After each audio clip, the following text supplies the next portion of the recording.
Start again. Okay. Welcome, everyone. It's really good to see you here today. And a couple of things we wanted to just share with you. I'll get introduced to Felina here in 1 minute, but I would love to show you the article that she and I and Karen Hayes, who is also on this call, have out. It just came out in the Journal of Midwifery and Women's Health. Also a student worked with us, Brittany Blanco. And I hope that you all will check it out. It's called Incorporating an Equity Agenda into Health Professions Education and Training to Build a More Representative Workforce.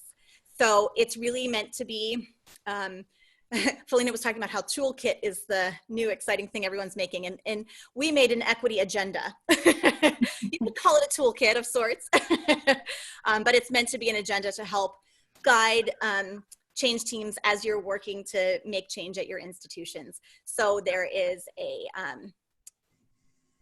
the agenda itself, which is in appendix form, and then it references the website, which has tons of resources for you to access, and then also there's a conceptual model as well. So we hope you'll check it out. It's supposed to be available as open access really soon for the whole year, but any of you who have a subscription can get to it already. And if for some reason you're having trouble, you can email me and I think I can probably help with that as well. So we wanted to tell you about that, so do check it out. And Felina is going to reference it a little bit as well as she goes through. It was such a pleasure to work with both Felina and Karen and Brittany through that process. We, that's, Felina's going to bring that up. So those are the things that I wanted to show you. Also, as you go to the website, one resource I wanted to tell you about today, because this topic of belonging that we're going to cover is actually addressed in the book that we did for book club last January. So if you didn't have a chance to join us, you can go to either the Connect page or the Equity Strategy and Collaboration Calls page. It's a little, and email me if you can't find it. But basically, if you go to either of those pages, you can see our book club for this year. But then if you scroll down, there's our book club from last year, Bandwidth Recovery. And Siaver Sheldon really talks about this this issue of belonging that Felina is going to talk about today. And so if you'd like to access that resource or use it as a book club at your own school, there are these notes and questions for reflections, which might be something you're interested in if this topic of belonging appeals to you and you want to kind of dig a little bit deeper. So without any further ado, please post your questions to the chat box at any time. Felina is hoping to address them throughout if you have them. So don't be afraid to put them in the chat box, and then I'll get her attention, and she'd love to be able to answer your questions throughout. Also at the end, we'll definitely have more time for questions. And so our topic today is cultivating a sense of belonging in higher education. And I've had the great pleasure of actually meeting in person with Felina, which in our new Zoom world doesn't happen as often as I would like anymore, but she has had 2 reasons to be out in Washington and got to hike with me. And I just feel so grateful for that. She even carried my little 4-year-old on her shoulders for a while because I had a 2-year-old, her and her husband. So I'm just so lucky to be able to work with Felina in various capacities. As you can see from her bio here, she joined the University of New Mexico College of Nursing faculty in 2011, and she's practiced before that as a nurse midwife with underserved communities for 8 years. So she has experience with group prenatal care, implementation of those programs, working with community health workers. She's currently teaching both advanced practice nurse practitioner students as well as nurse midwifery students. And she, because of her various experience with education, she's ended up being associated with 4 different institutions in 2 different states, getting her various degrees. And that whole time she never had the experience of learning from a faculty person of color. So because of that, she has really wanted to make changes and created the New Mexico chapter of Midwives of Color. She's now with the ACNM chair of the Midwives of Color Committee. So we're very lucky to have her talking with us today, and she very much is interested in making sure that awareness of the maternal child health inequities faced by communities of color, as well as focusing on recruitment and support for students and faculty of color. So I'll turn it over to you, Felina.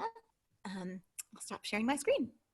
All right, well, thank you. I wanted to start by saying buenas tardes to those of us in the mountain time and east, and then buenos dias to the people joining us from the West Coast and Pacific time zone. So I thank you for the opportunity to be here today, and I appreciate all of your interest in equity work, and I definitely appreciate all that Kristen has done to help give us an avenue to collect and network and to keep a depository of all the awesome work that's happening throughout our country. So thank you very much.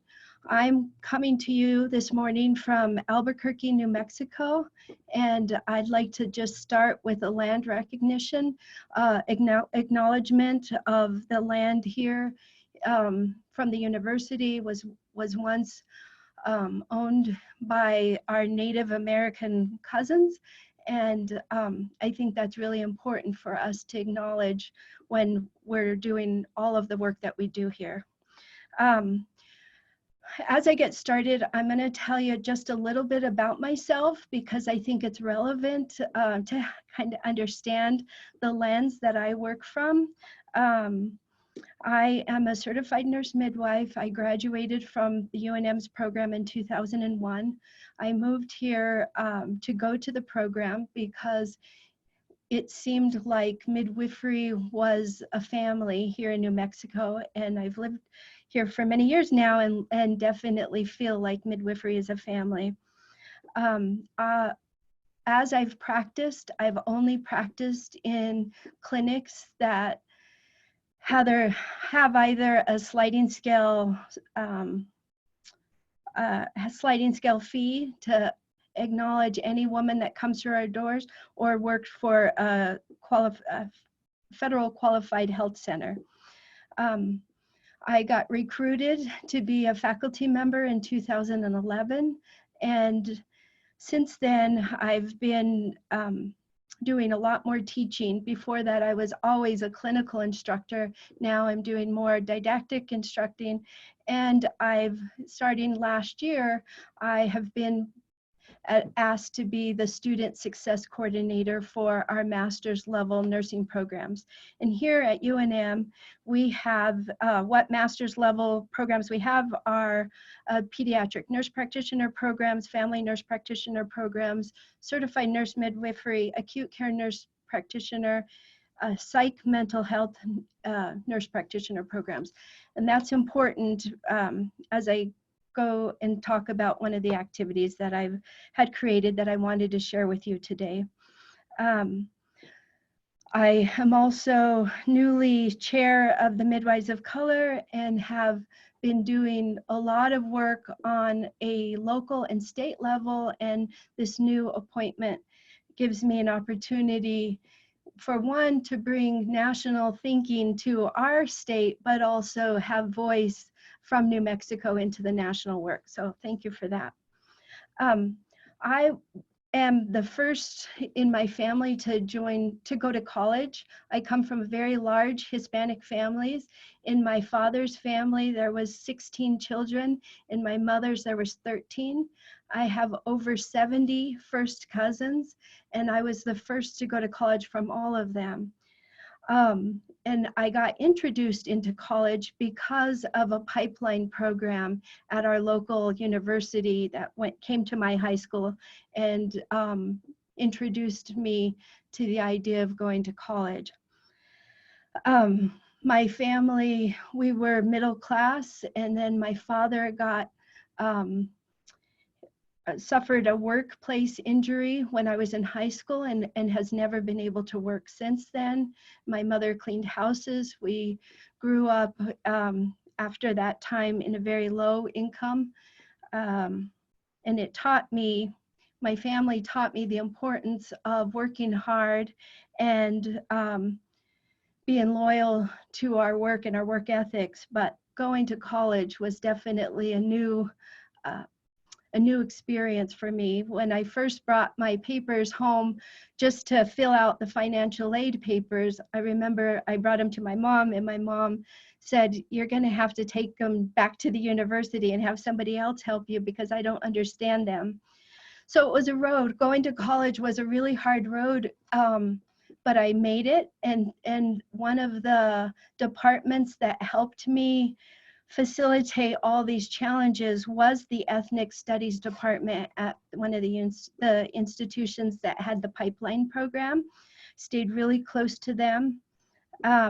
But it also, now finding myself here in the university setting, it is really important for me to hold the door wide open for students and for anybody, especially those that come from under-resourced communities. So I tell you a little bit about that because the idea that I want to share with you that I had created of an activity that I feel made a difference in our university came from because of that lens, and for two other instances that have happened to me.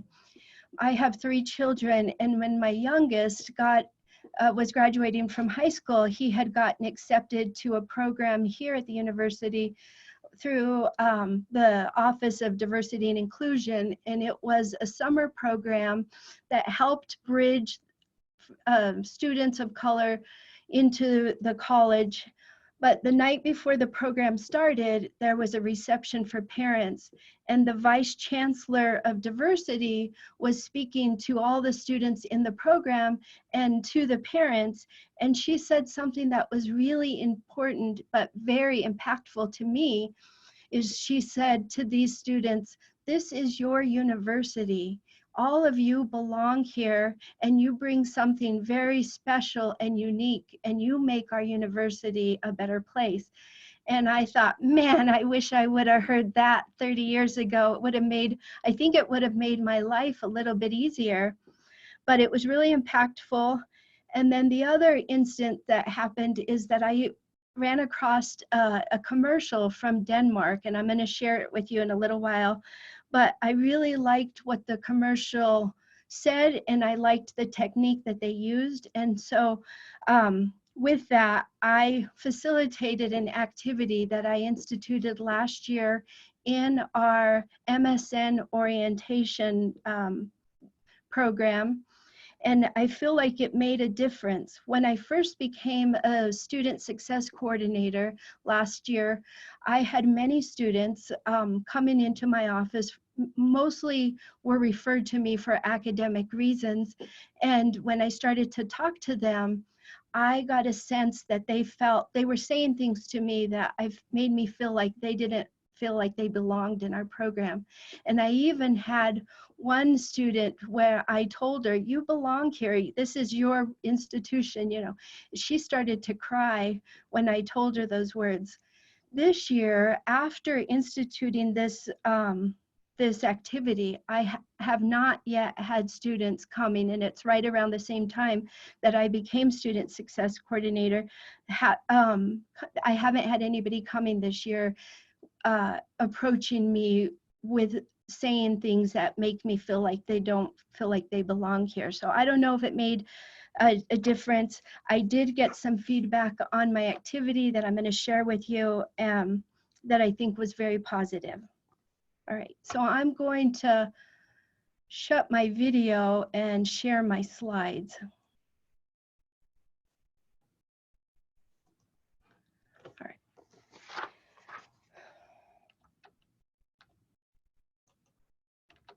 So this is our agenda for today. I'd like to recall a little bit of the historical trauma that has affected our U.S. education systems, discuss why the sense of belonging is important in student success, review some strategies, and then talk about the activity that I believe supports preventing the imposter syndrome, giving voice to the non-majority students, and promoting inclusivity. And these activities can or the activity can have effects in lots of different realms. I'm mainly giving the focus of students of color, mostly because that's the work that I do, but also I did want to say that in our programs, in the MSN programs right now, because of the state we live in, about little over half of our students are students of color in all the MSN clinical programs that I stated. So before we can talk about how students feel in programs in general, it's really important for us to discuss the historical trauma that has gone in our country. It's no secret. It's been scarred by horrible racism, and racism in all different levels: institutional, personal mediated, and internalized. This presentation is that this topic isn't so much about the presentation that I'm going to do, but it's very, very important to realize that this history has had intergenerational trauma, and how families have dealt with this trauma affects how students today approach institutions. I think that's really important. In my own family, my mother was born in New Mexico and raised in Utah, and she, along with many, many other people from Hispanic or Latino descent, were punished for speaking Spanish in their educational systems. And this effect on my family in particular had made us lose some of our language. I do speak Spanish. I'm not 100% fluent, but I think that history and those policies are still showing effects in our society today. Also, a really important piece are the Jim Crow laws, the legalities of segregation, the acceptance of desegregation, and all that we have suffered in our country and still see in the media today. It definitely has caused disparities in financial, in educational, and judicial systems. This letter, I actually was first introduced, that's on this slide here. It comes from the Seattle segregation story, sorry. I was first introduced to this letter, first saw it at a presentation at the MANA conference here in Albuquerque in 2015. It was a presentation that Eve German and Neva Jerk had presented. And it was called The Washington's Forgotten Midwives, The Untold History of Midwives in the Past. And I hope this came from the internet, so I couldn't make it any clearer, but if you can't read it, what the main sentence in the letter says: "Dear Mr. Elliott, in regards to our policy, we do not accept Negroes, Japanese, etc." And I have kept this letter with me because to me it not only holds the tragedy that's happened in our country, but it also holds a notion of the changes that we are privileged to serve or to have today. I actually gave this letter to my daughter, a copy of it with a letter from myself. Just this last year, she started an accelerated nursing program at the University of Washington, and I wanted her to know about this letter, but also to be very honored that she has the opportunity to learn in institutions, but her opportunities have come on the backs of many, many people that have come before us. So I just think it's important for us to realize that not everybody feels safe in our institution, and there's many, many reasons why, but it's important for us to help them feel safe and feel like they belong. I took this photo at the Mexican Cultural Institute in Washington, D.C. in 2017. It says a lot to me, and I think it's awesome.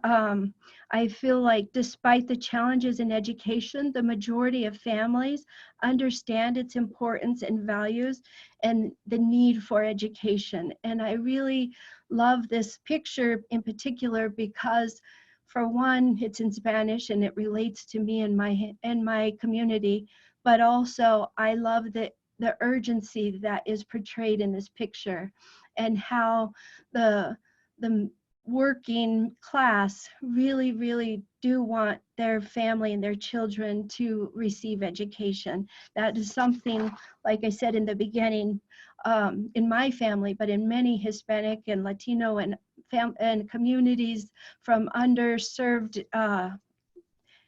populations from underserved communities do value education and are trying to get there.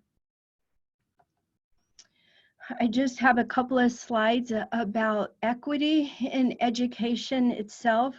According to the National Center for Education Statistics, high school Asian Pacific Islander students have the highest graduation rate at 91%. This is nationally overall, followed by white students at 89%, Hispanic at 80%, Black students at 78%, and American Indian Alaskan Natives at 72% overall. And this came from the May 2019 statistics.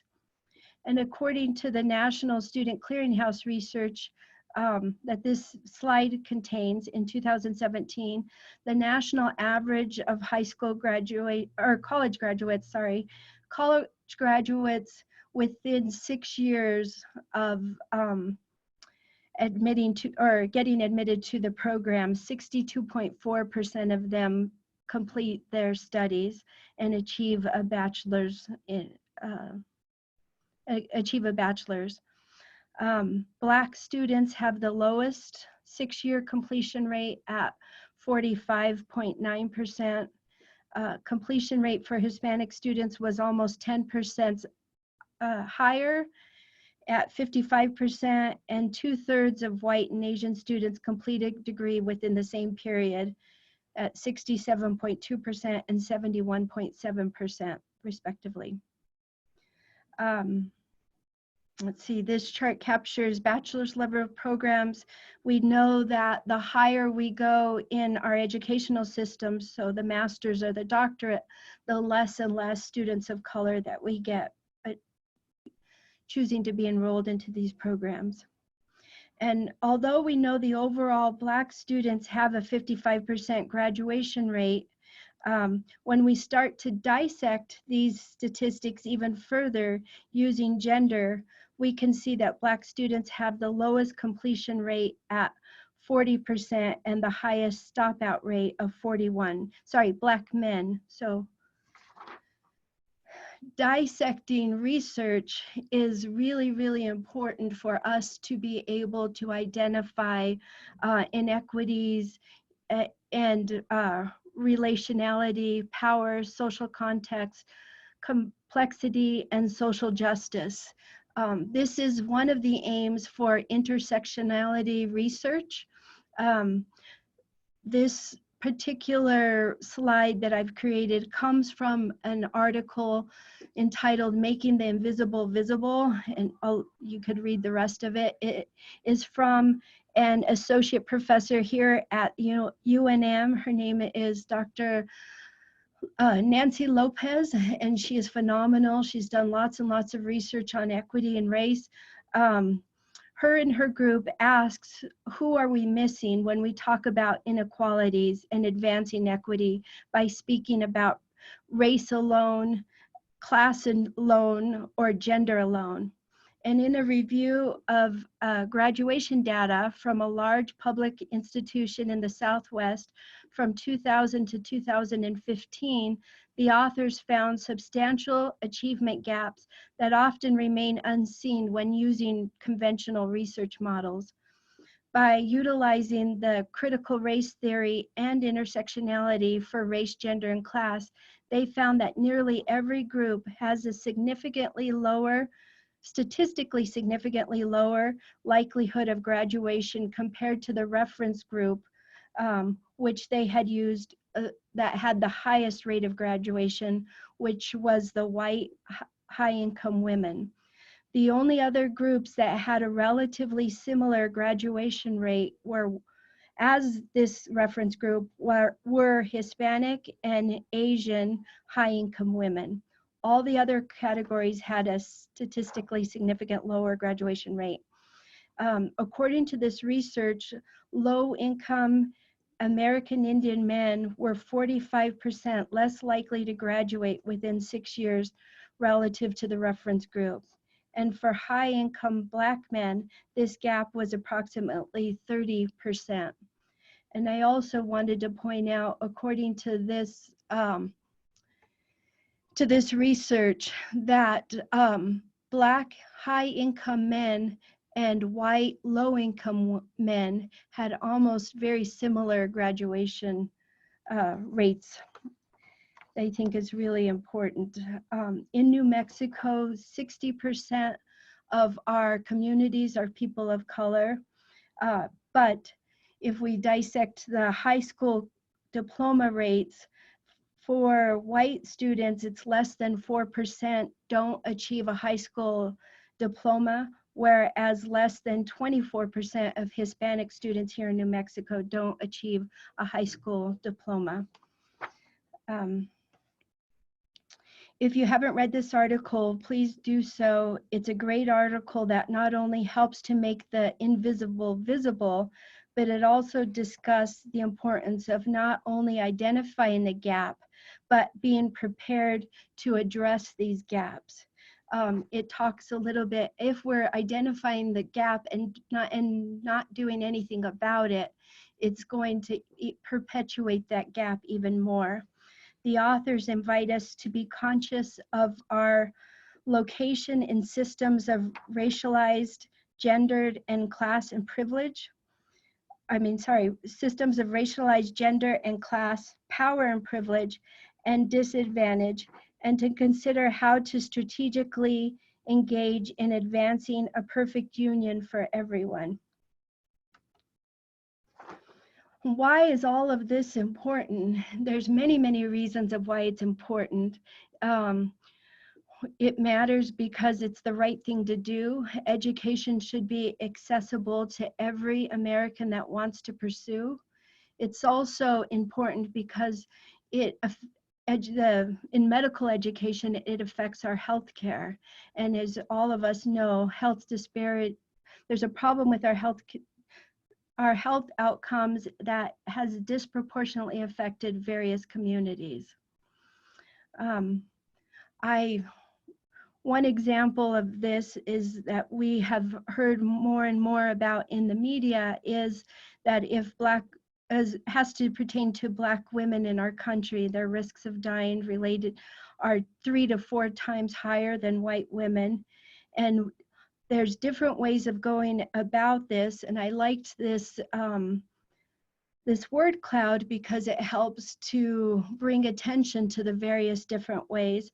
But one of the ways is diversifying the workforce. That will be one of the solutions that can have a big impact in improving disparities. Research has come out that when the providers and the caretakers share the same culture, language, values as the patients, there is an opportunity for better relationships and can help improve outcomes. But this has to start within our educational systems. So how can we move forward? There's several ways, like we talked about. Some of them are through policies, through activism, through education, educating others about various ways of addressing the issue with various lenses that we all bring. There are a multitude of ways that we need to go about this, and we need we need people doing several different, addressing it in several different ways. Today, I'm going to talk about making our educational programs more inclusive. And what does that mean? It means inclusive education is for different and diverse students learning side by side.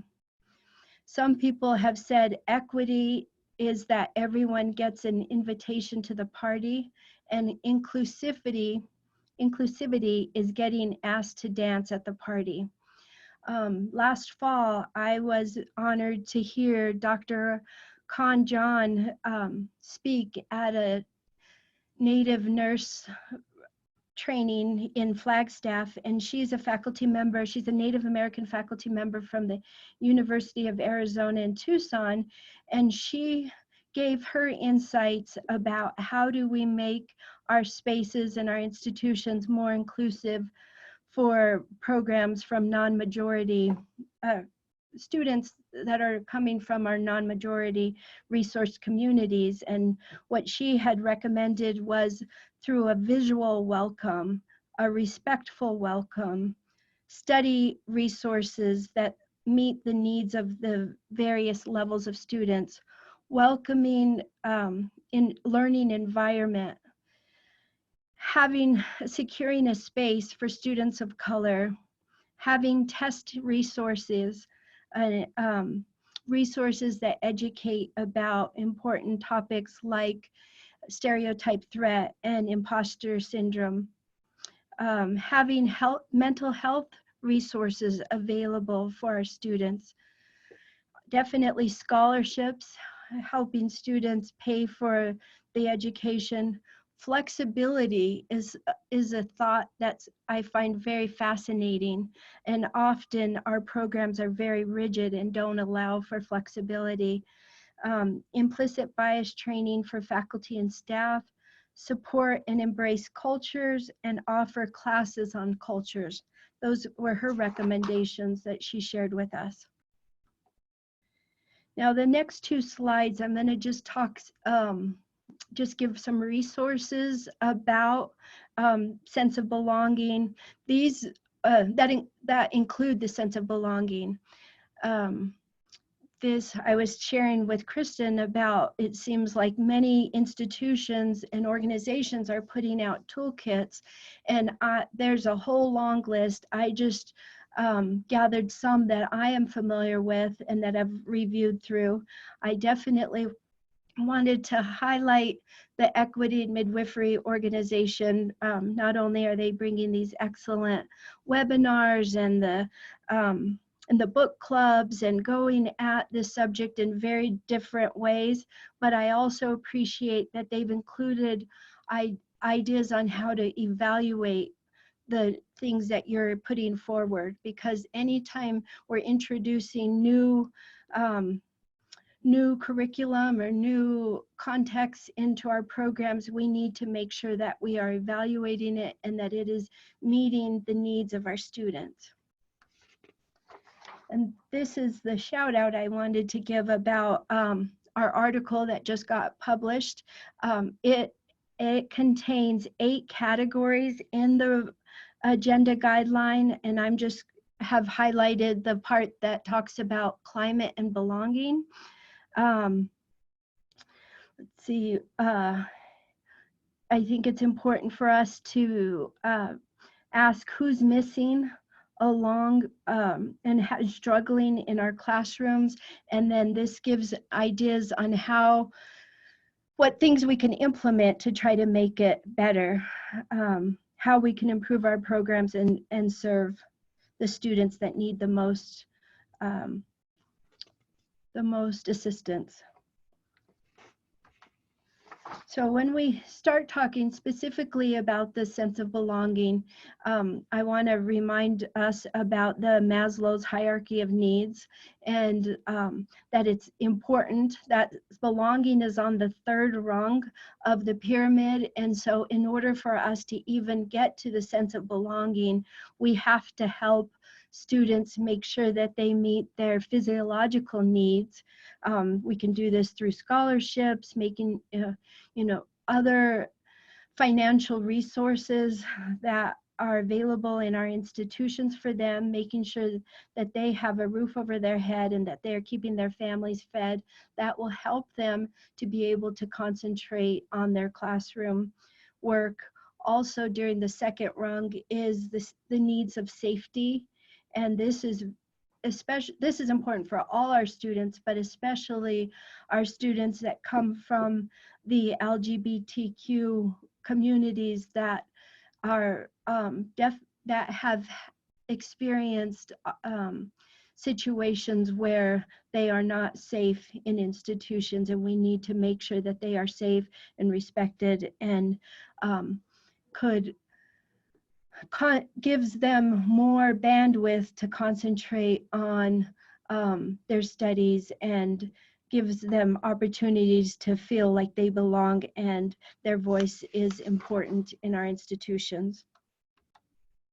So in 1989, Schlossberg wrote a foundational article highlighting the importance of two constructs, mattering and marginality. Mattering and they are opposite. Mattering is believing that if you matter to someone, it's a motivator. It makes us want to follow through on our commitments. It gives us ambition. Marginality is not being centered, being at the margins, not feeling important, or can also lead to not feeling motivated, like studying and participating in class activities. These constructs relate to everyone, and they change depending on who we are and where we are. So we can very quickly and easily move from one area where we feel like we matter and then go outside and go to the store and not matter at all. So these are, they change quickly, and they are also have to do with our perception of things. We as educators, we play a major role in how people feel, and we can ask ourselves, do we want them to matter or do we want them to be marginalized? The sense of belonging is correlated into these concepts. Strawhorn has also been a really big advocate for educating educators about the sense of belonging and the importance of belonging. He just updated his publication that had came out originally in 2012. There was a second edition that came out last year, and he relates to list 7 core elements of mattering, and I've listed some of those 7 here. That it's a basic human need to feel like we belong. It's related to mattering. It engenders our positive outcomes. It must be satisfied on a continual basis, and it changes as circumstances, conditions, and context change. In his work, he has done several studies on marginalized populations and has concluded that the existence of sense of belonging increases interest and commitment to daily activities. And if students, conversely, the lack of sense of belonging lessens the interest and commitment, such as studying or attending classes.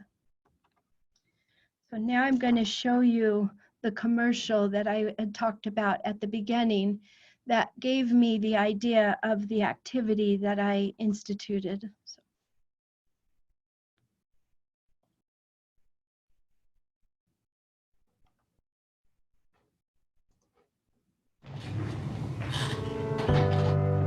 It's easy to put people in boxes. There's us, and there's them.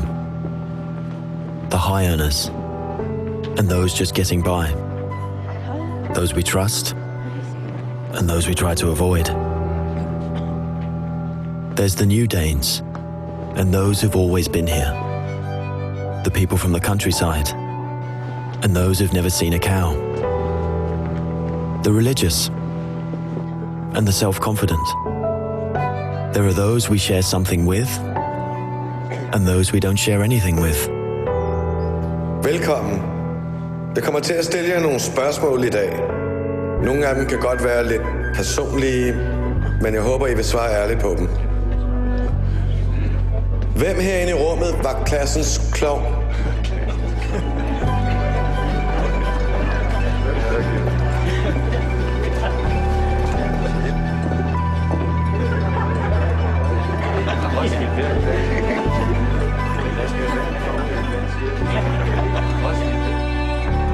Hvem er bonusforældre?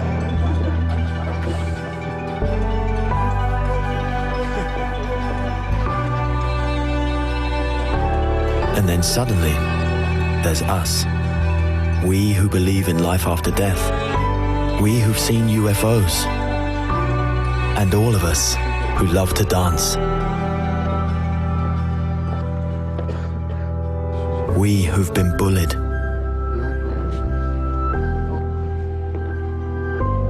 And we who've bullied others.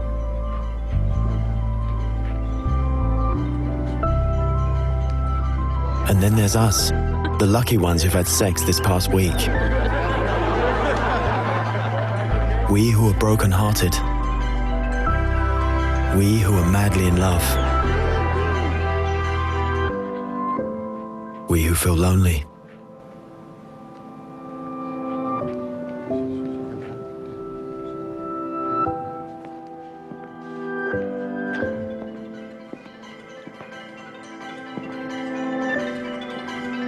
We who are bisexual. And we who acknowledge the courage of others. We who have found the meaning of life. And we who have saved lives.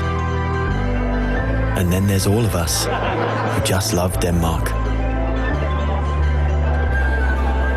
So maybe there's more that brings us together than we think.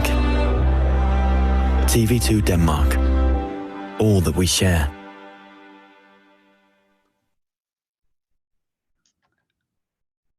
So when I first saw that commercial, I just was really impactful by the importance of teaching others that we do have a lot in common, and often we're put into boxes. And so I'm gonna step into the activity that I created, and then after we're done, I'll be able to answer any questions that you might have. So for this activity, I think it's better to do it at an orientation or early in the start of a program. It takes about 30 minutes to complete, and it's best if you have more than 15 students, and these are just kind of general ideas. You need a space to move around the room, and I chose to participate in the activity, and I think when I did the activity, there was 2 other faculty members that were in the room, and they did not participate. One of them was from the Graduate Resource Center, and then the other was also from our college.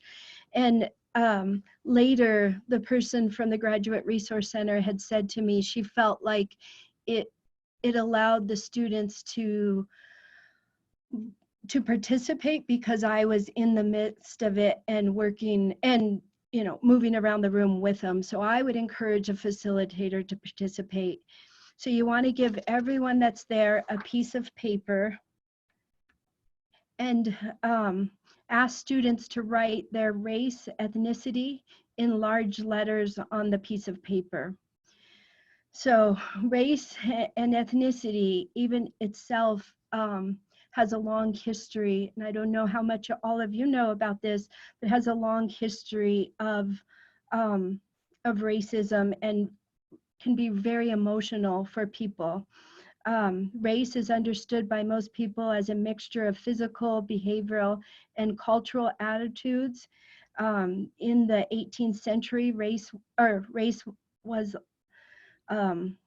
identified by racist historical trauma surrounding the classifications separated back then, which they thought was biological differences, but there's no genes that are unique to any particular race. And with ethnicity, it usually recognizes differences between people, mostly on the basis of language and shared culture.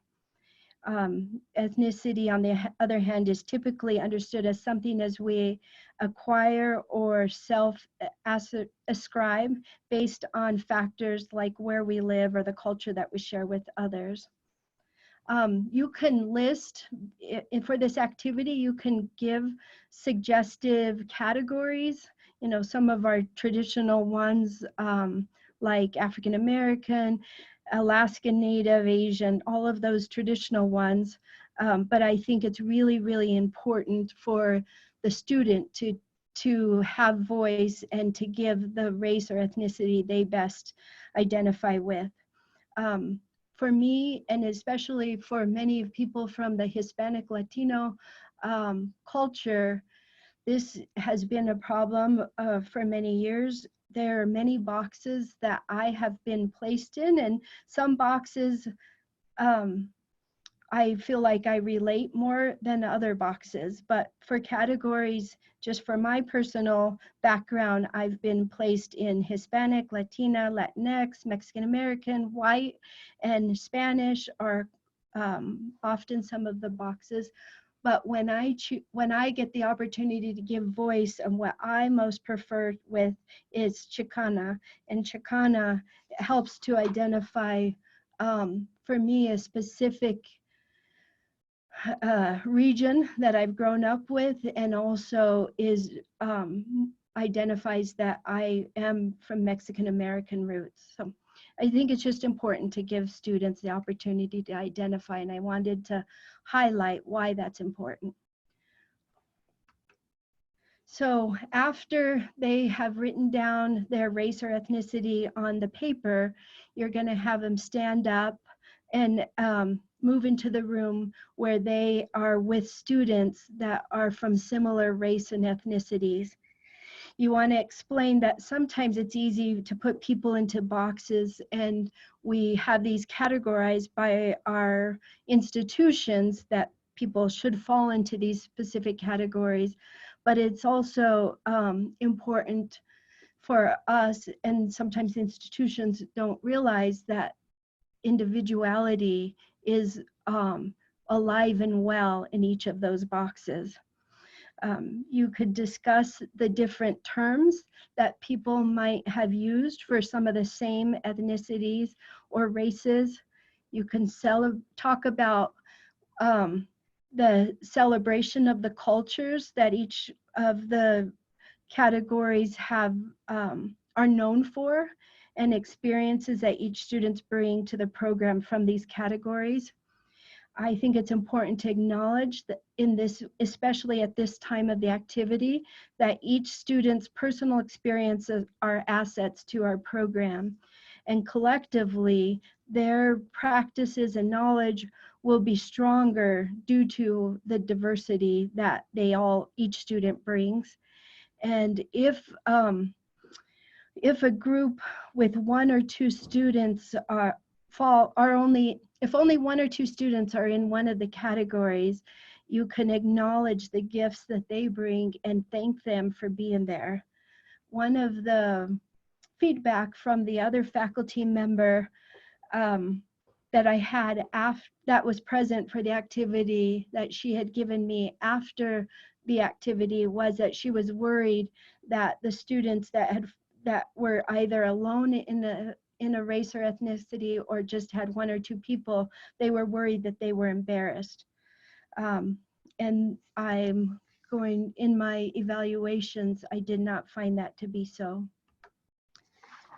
So as I started to divide students in different ways, I started with dividing them in categories that every student would fall into.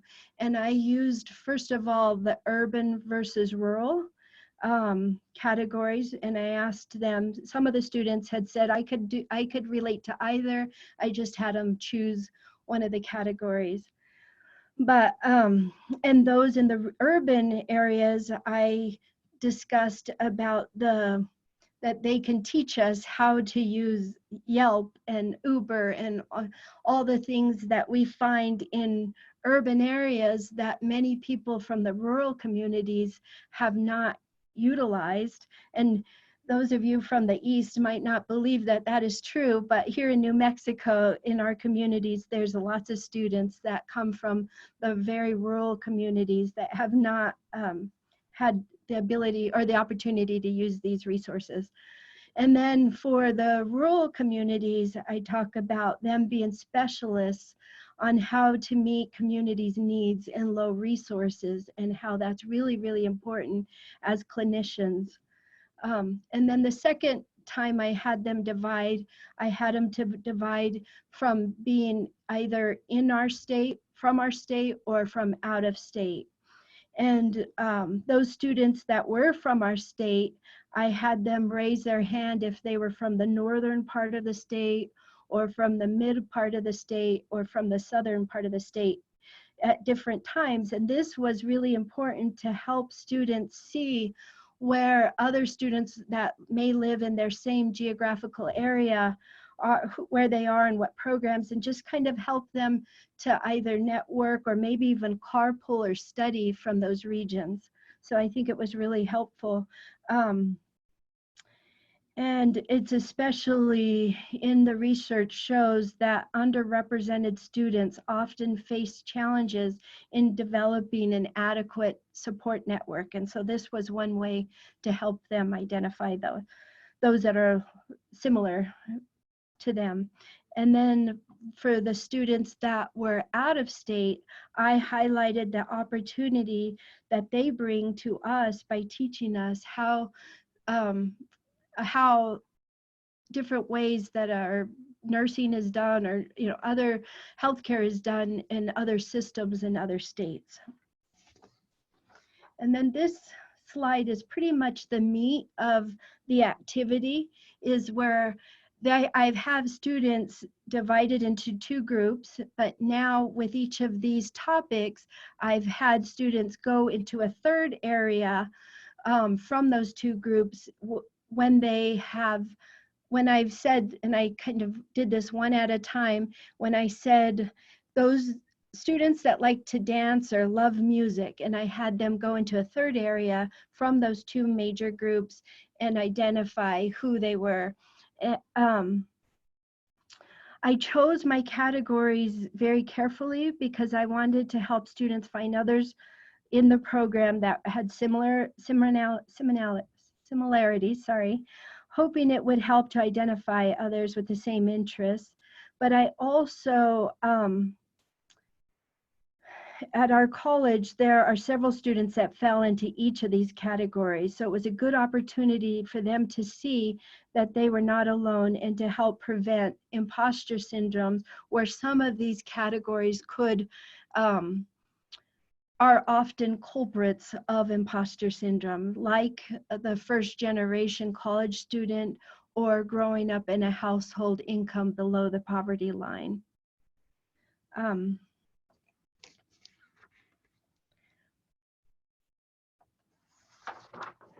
Let's see, I'm going to go back here. Research has demonstrated the benefits of peer support for all our students, and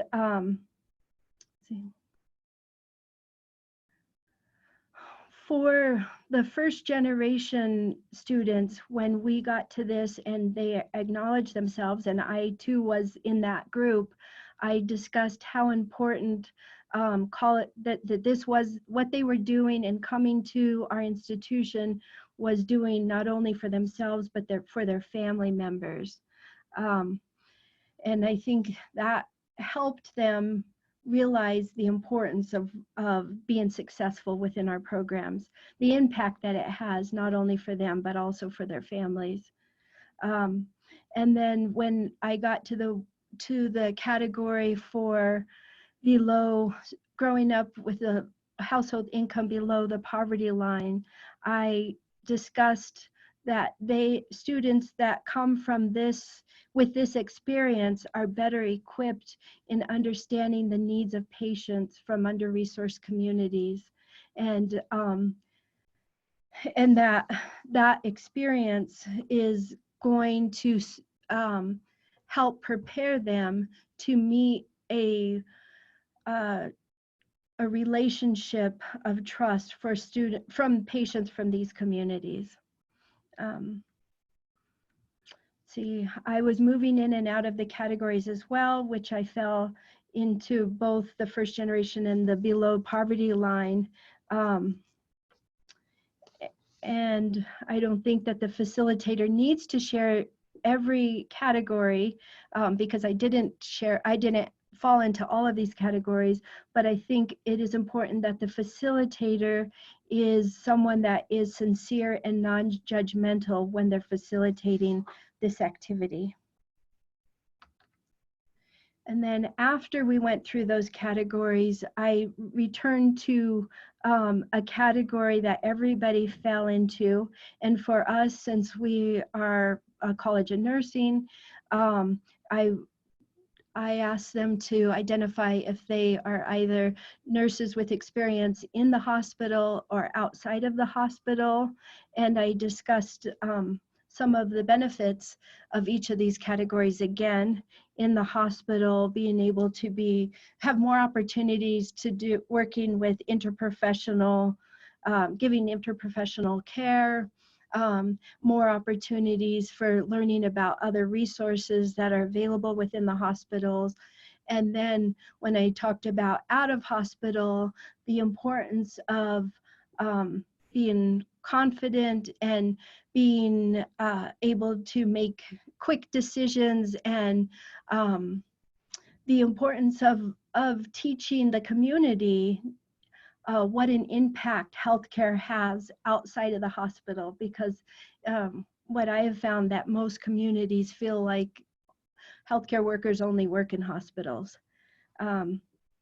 I did want to give a shout out here on this out of hospital photo. This is my lifetime partner, who is a respiratory therapist and paramedic and works in medical evacuation. So he is constantly reminding me when I do presentations about nursing to discuss the importance of thinking that not all nurses work in the hospital.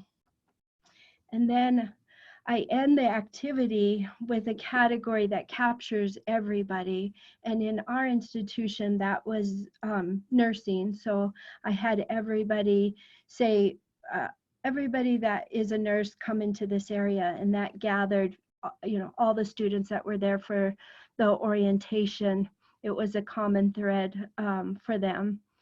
And I recognized while we were together, I talked about the many different race and ethnicities and how we often get put into boxes, but it's so important for us as individuals to see that we do have a lot more in common than we think about with people from other ethnicities and races.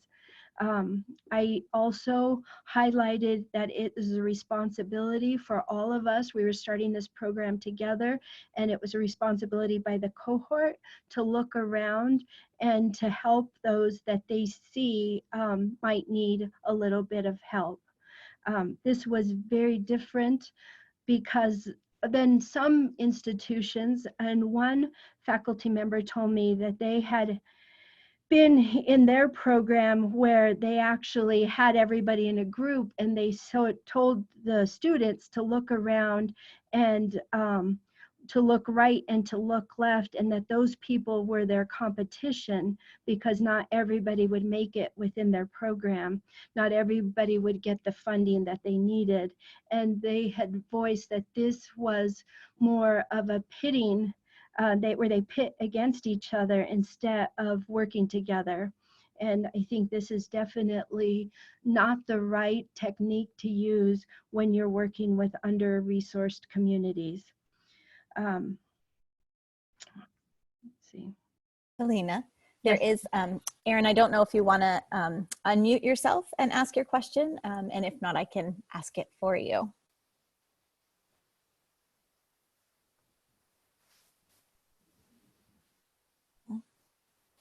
We're unmuted. Can you hear me? Yep. Okay, great, thanks.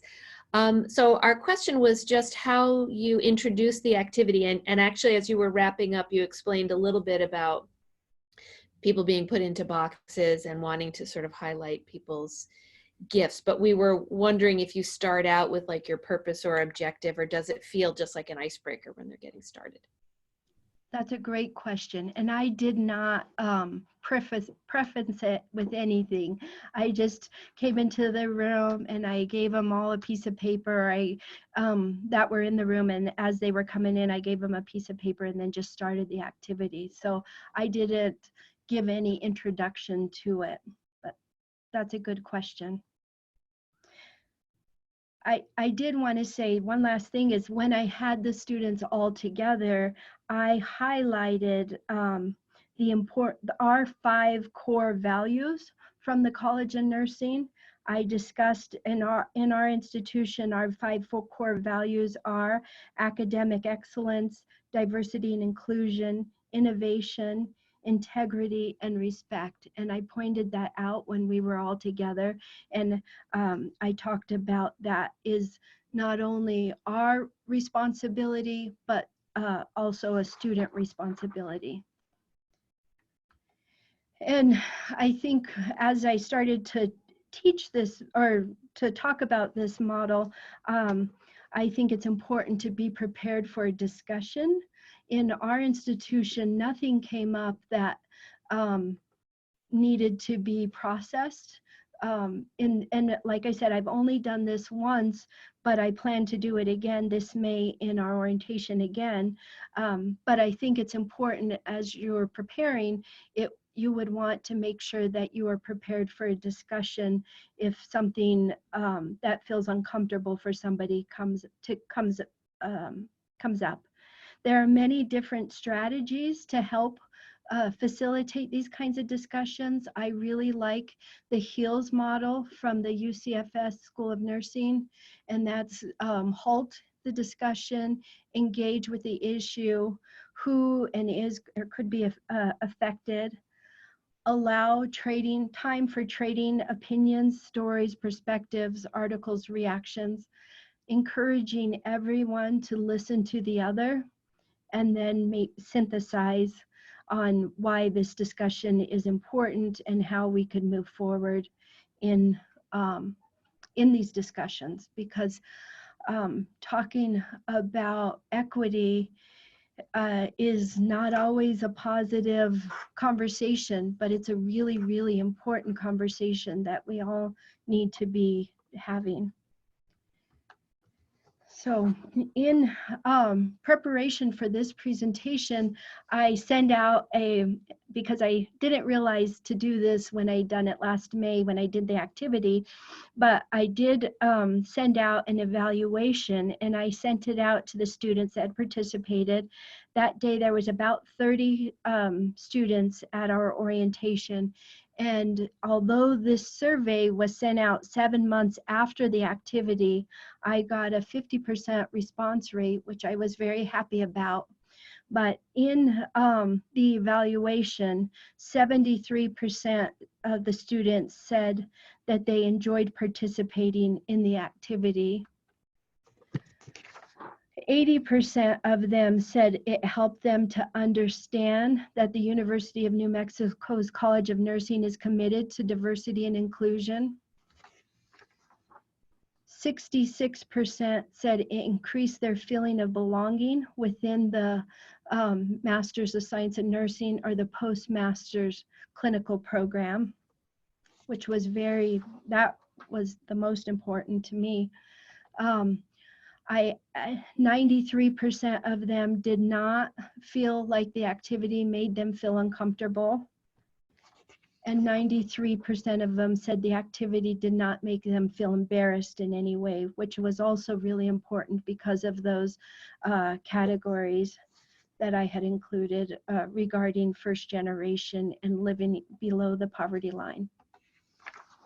And of the respondents, 9 of them were identified with the white Caucasian, and 6 of the respondents identified with the other. How I listed it was Hispanic / Latinx / Indigenous / Native / Black / African American / Asian / Pacific Islander / other. So, and this was one of the feedback statements that one of the respondents had said, which said to me that I met my goal of trying to help establish support resources for the students. I'm going to stop sharing my screen and turn on my video and answer any questions that you might have.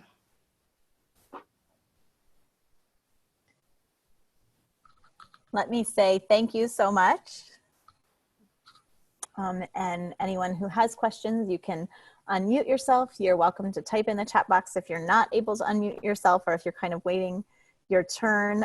We did have, I'm trying to think if there was another, oh, there was one comment as you were going along about really liking the slide about mattering versus marginalized. Yeah, that it really showed just a good reminder, simple but important reminder. Yeah.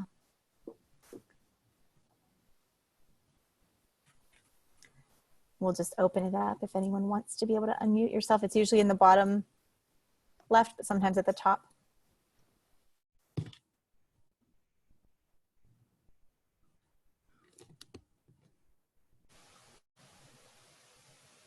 Mavis said, well done, Felina.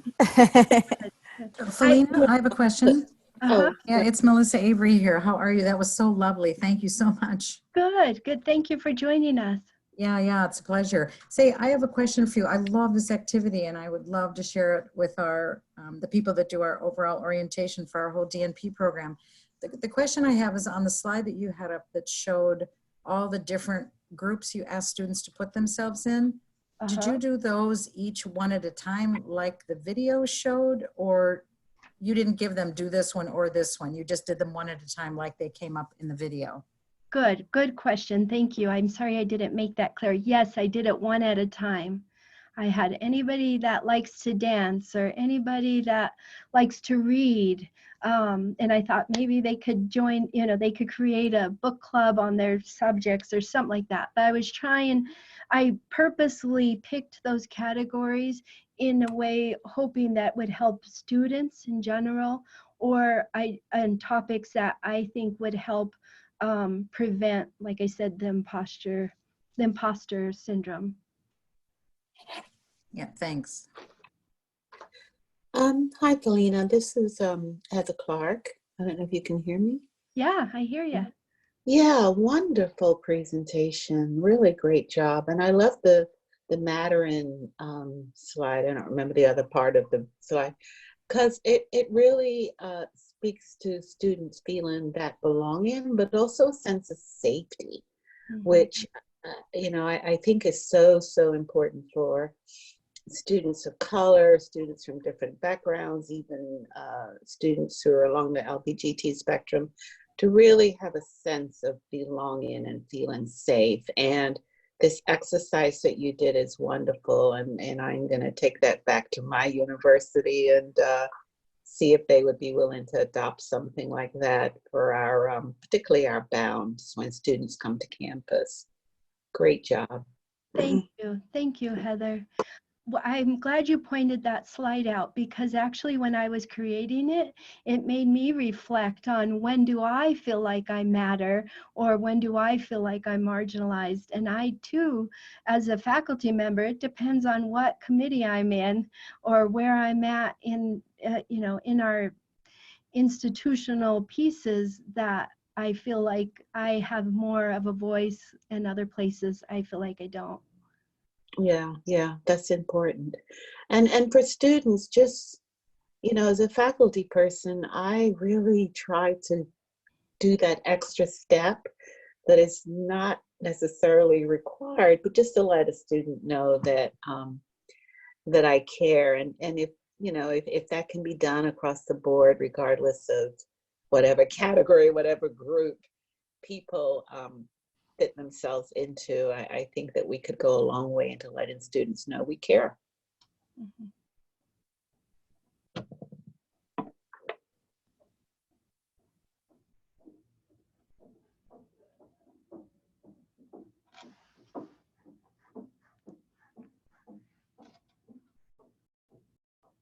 Is there anyone else who wants to, share a comment or question?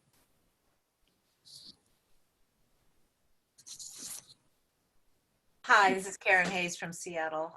Felina, I just wondered if you've ever tried something like this with a group smaller than 15. Sometimes our cohorts in our MCHS systems program are smaller than 15, and we do a similar exercise, and we've talked about it on these forums before, the crumple exercise, but I like this one as well. So I'm trying to visualize how I could do it with maybe 8 students as opposed to 15.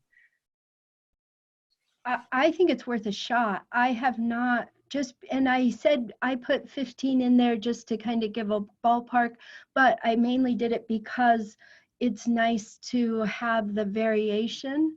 Now, if I think maybe when you get into smaller groups, it's hard to find a category that would separate students. I'm not talking about race or ethnicity. I'm talking more about, like if you have 8 students, maybe everybody likes to dance or everybody likes music and stuff like that. So that was why I put the suggestion of the 15. Right. So I like that idea of, urban versus rural, or we could do East Coast, Yeah, West Coast, good. or do you have relatives outside of the United States? Or those kinds of things where there might be more variety than just pretty much all of our students do yoga, pretty much all of our students, there's some commonalities when people are coming into midwifery school sometimes. Yeah, good. Those are great ideas. Okay, thank you. This is Mavis. I thought I would just share because it ties to what you're doing, Felina, and if it's